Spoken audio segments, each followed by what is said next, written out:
L'heure de l'actualité a sonné sur Web Information Télévision. Mesdames et messieurs, chers téléspectateurs, bonjour et bienvenue. Pour commencer, nous sommes en pleine négociation, en plein processus de rétablissement de nos relations diplomatiques, de coopération, mais aussi de cohabitation pacifique. Malheureusement, les Africains attendent toujours que ce soit les Occidentaux qui viennent nous mettre ensemble, ce qui est une forme d'extraversion dangereuse.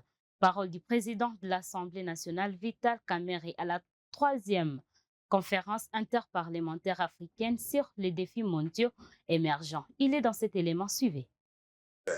Pour le moment, et pour tranquilliser tout le monde, y compris nos voisins du Rwanda, nous sommes en pleine négociation, en plein processus de rétablissement de nos relations diplomatiques, de coopération et de cohabitation pacifique. Malheureusement, les Africains attendent toujours que ce soit les Occidentaux qui viennent nous mettre ensemble. Voilà encore une autre forme d'extraversion dangereuse. Et donc, dans ce que nous faisons ici, nous devons d'abord nous faire confiance. Nous-mêmes, en tant qu'Africains, éviter qu'un pays d'Afrique soit utilisé pour déstabiliser un autre pays d'Afrique et que la République démocratique du Congo, qui est un sous-continent avec tous ses voisins-là, puisse avoir effectivement une vision d'une prospérité partagée. L'Afrique centrale, l'Afrique australe, l'Afrique subsaharienne et l'Afrique de l'Est se porteront mieux et nous allons tous gagner puisque nous sommes 110 millions d'habitants, 2 345 000 km², 407. Nous avons plus de 120 millions d'hectares de terre, 53% de toutes les eaux douces d'Afrique. Qu'est-ce qu'on ne peut pas faire ensemble au lieu de nous faire la guerre éternellement? Je termine en disant que nous n'allons pas nous prévaloir de nos propres turpitudes. Nous sommes conscients qu'il faut rétablir les attributions régaliennes de l'État. L'armée professionnelle, la police, la justice, l'administration et une bonne politique des affaires internationales et étrangères. Donc, l'Afrique, encore une fois, ce que nous disons, devons baser toutes nos réflexions sur l'amour, la justice, la vérité et la solidarité. Je vous remercie. Merci. Dans le même angle, l'Union européenne s'est dit continuer à fournir une aide financière aux partenaires internationaux humanitaires et aux agents des Nations Unies qui continuent d'accompagner la République démocratique du Congo en cette période de la crise sécuritaire. Suivez. Faire stock, de voir de mes propres yeux la situation humanitaire dans l'Est et de discuter avec les autorités ici à Kinshasa et surtout avec Madame la Première ministre sur des moyens pour rendre encore plus efficace l'aide humanitaire qu'on est en train d'acheminer vers l'Est du pays. Nous pensons que la situation humanitaire dans l'Est du pays est extrêmement préoccupante. Il y a des besoins énormes dans le domaine médical, domaine de nourriture, hébergement et autres. Et donc, l'Union européenne continue à fournir une aide financière aux partenaires internationaux humanitaires, les agences des Nations Unies, la Croix-Rouge, les ONG, pour soutenir la population congolaise dans cette crise. Je suis venu avec un message très clair et le message principal, c'est que l'Union européenne n'abandonnera pas la population congolaise l'un jour de l'autre. On va continuer à soutenir les besoins humanitaires de la population dans l'Est du pays. Nous avons débloqué déjà 100 millions d'euros cette année pour soutenir les opérations humanitaires et on a organisé un pont aérien, donc une opération logistique pour acheminer de l'aide, du matériel de l'Europe vers la République démocratique du Congo. Développement dans cette édition en ville de Beni, le travaux de réhabilitation de l'aéroport de Mavivi avance normalement bien sous guide du gouverneur de la province du Nord Kivu, le général-major Kakule Somo Evariste. Le reportage. À Beni-Mavivi, dans les Nord Kivu, l'ambitieux projet de modernisation de l'aéroport entre dans une phase cruciale. Initié par le gouverneur militaire du Nord Kivu, le général-major Kakule Somo Evariste, ce travaux d'envergure vise à doter la région d'une infrastructure aéroportuaire moderne véritable porte d'entrée et de sortie vers le monde extérieur.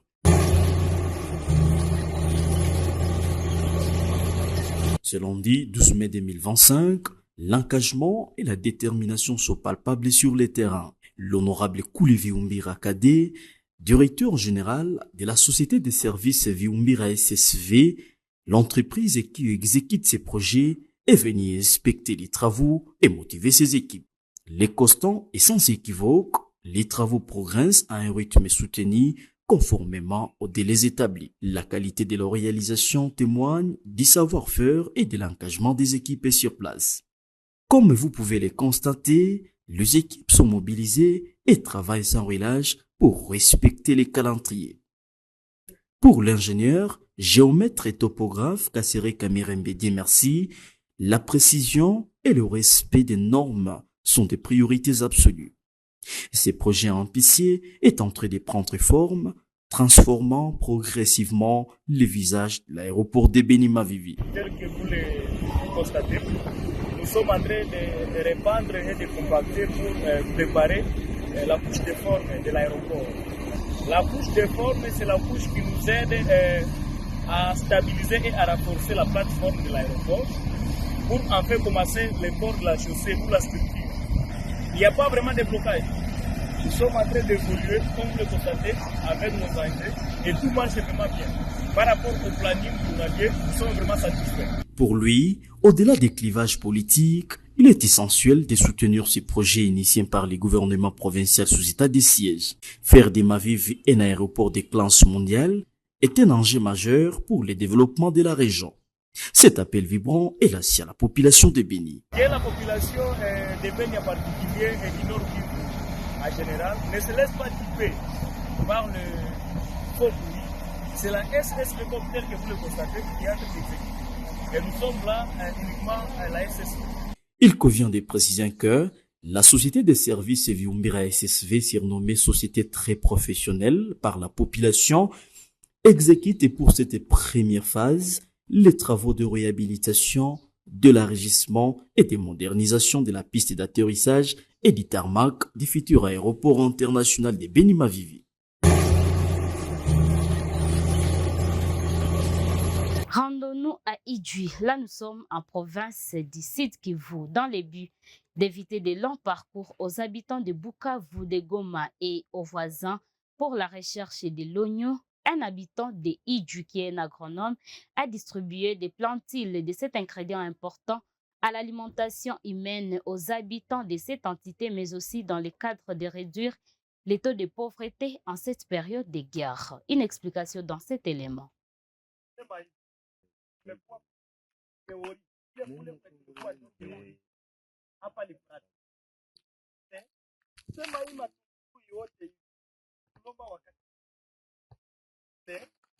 Alors, nitaambia kama utaikamataka vile inatoka mdongo na mizizi yake. Aliwaka bona aba yerekeje Esperance hano na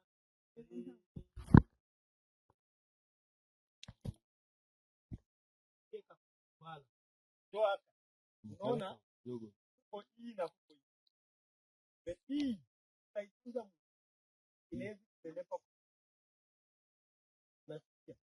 Alors wewe hiyo de kutole tumbo kwa ndani wale zaidi ya kwa hii haina tena bora ya kwa ate wala sana kwa area sawa area gasa unaangalia unabakia hii moja nayo na unaona kama ni kondo sawa tena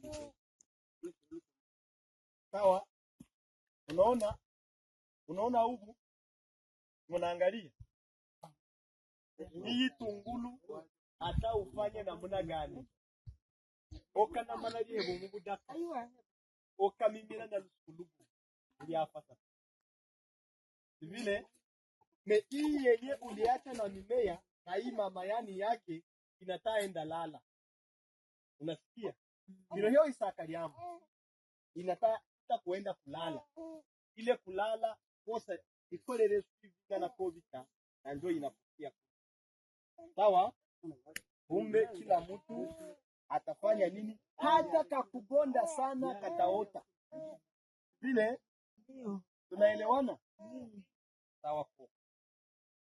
Justice dans cette édition du journal. Le ministre de la Justice et garde des Sceaux de la République démocratique du Congo, Constant Mutamba, a procédé à la pose de la première pierre de construction d'un nouveau bâtiment de prison moderne avec une capacité d'accueil de 500 prisonniers. Suivez.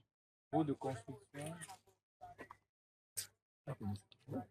d'un nouveau bâtiment moderne R+1 qui aura la capacité d'accueillir près de 500 prisonniers.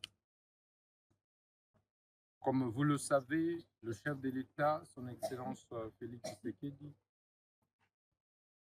ne nous a pas nommés à la tête de ce ministère de la Justice pour nous amuser, pour rester dans nos bureaux climatisés. Il nous a assigné l'obligation de résultats et non de moyens. Pas d'explication. C'est des résultats qu'il faut lui présenter. C'est à ce titre-là, en exécution de ces instructions et bien sous la coordination de Madame la Première ministre, nous venons d'inaugurer un nouveau bâtiment pimpant neuf qui va accueillir plusieurs détenus ici au centre de détention de Louzoum. Et nous voulons, dans la même perspective, lancer les travaux de construction de ce nouveau bâtiment. Dans le meilleur délai, un nouveau bâtiment sortira de cette terre. Et donc, nous posons ce jour cette première pierre afin que, évidemment, dans les tout prochains jours, dans les tout prochains mois, nous puissions revenir pour l'inauguration de ce nouveau bâtiment qui va aider à désengorger les prisons de Kinshasa. Dans le cadre de la mise en œuvre du programme du gouvernement, le chef de l'État nous a dicté de désengorger les prisons en construisant non seulement d'autres bâtiments, mais également de nouvelles infrastructures pénitentiaires, ça veut dire de nouvelles prisons. Et donc, plein succès à ce nouveau bâtiment qui sortira de ce sol lorsque le Dieu de nos pères, Dieu de nos ancêtres, puisse être au devant pour faire accélérer les travaux de construction.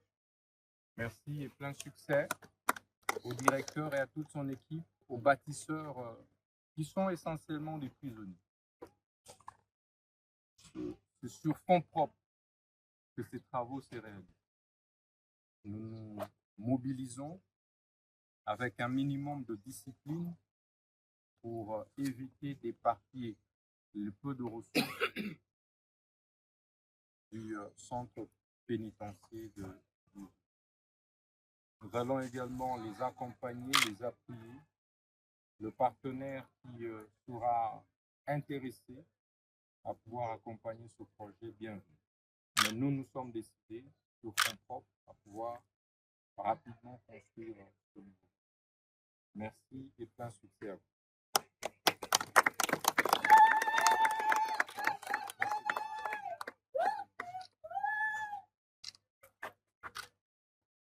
Pendant ces temps, dans les mêmes angles, les fournisseurs de vivres et non-vivres de la prison de Kisangani, Eddy Pascal Kitoumé, illustre un problème alarmant sur la crise sécuritaire et alimentaire aiguë qui frappe Les détenus de cette prison, suivez-les dans cet élément. Nous sommes les fournisseurs de vivres et non-vivres à la prison centrale de Kisangani. Depuis le mois d'octobre, novembre et décembre 2024, nous avions fourni plus de 50 tonnes. Nous fournissons l'haricot, farine de maïs, farine de manioc, et l'huile de palme, les sels à la prison centrale de Kisangani. Nous fournissons un crédit pour une valeur au-delà de 51 400 000 francs congolais. Après chaque trimestre, les directeurs de la prison centrale de Kisangani y émettent un chéquier pour aller retirer l'argent à la FBN Bank. Et nous avons émis nos factures au niveau des directeurs des prisons centrales de Kisangani et jusqu'à présent, ils ne nous répondent pas. Et nous demandons pour le moment qu'on puisse rétablir notre droit. C'est le seul moyen qui nous permet de vivre. Nous avons contacté de maintes reprises les chefs de division et les directeurs de la prison centrale. Nous avons même adressé plusieurs correspondances. Aucune suite n'est réservée à notre sort. Oui, nous sommes vraiment très bloqués. Pour finir ces actualités, parlons de l'éducation. Le ministre de l'Enseignement supérieur et universitaire Marie-Thérèse Sombo a visité à Kananga l'Académie militaire des forces armées de la République démocratique du Congo ce dimanche 11 mai 2025. Ce reportage nous en parle. Le 10 mai 2025 pour une mission de travail au sein de cet établissement universitaire militaire, un jour après son arrivée à Kananga. La professeure Marie-Thérèse Sombo n'a pas intériorisé son sentiment de joie. Elle s'est dit très contente et fière d'être parmi les siens, pas comme ministre, mais plutôt comme la petite fille d'un militaire, et surtout pour l'accueil lui réservé avec joie par les épouses des militaires amassés à son entrée et par les élèves aux officiers rassemblés à la parade sur ordre du commandant Akamil, général de brigade Pouchate Olomande Ali. Marie-Thérèse Sombo a dévoilé le mobile de sa mission à la parade, qui est de mobiliser les jeunes, de s'incorporer dans l'armée et d'aimer notre seul pays, la RDC. La dite mission rentre dans le cadre des veilles patriotiques sur demande du chef de l'État, Félix Antoine Tshisekedi, a renchéri son Excellence la ministre. De faire la mobilisation à travers les établissements de la République, les établissements bien sûr de l'enseignement supérieur et universitaire, pour mobiliser beaucoup plus les jeunes à servir leur pays. Et voilà, je suis aujourd'hui dans un établissement de la défense nationale, mais également de l'enseignement supérieur et universitaire. C'est pourquoi je suis heureuse d'être parmi vous. J'ai été instruite par le président de la République qui m'avait demandé, il y a environ 5 mois, de m'occuper de l'Académie militaire, de suivre l'évolution. Comme je fais la mobilisation à travers nos établissements de l'enseignement supérieur et aujourd'hui à Kananga, où je devais visiter l'université de Kananga, je me suis dit, je dois arriver à l'Académie militaire de Kananga. Signalons que c'est par la visite au laboratoire de langue et de la signature dans le livre d'or que la ministre a mis fin à sa visite à l'Académie militaire ex-EFO. C'est par cet élément parlant de la visite de la ministre de l'Enseignement supérieur et universitaire que nous clôturons notre édition de ce jour. Chers téléspectateurs de Web Information Télévision, nous vous disons merci pour votre attention. Portez-vous bien.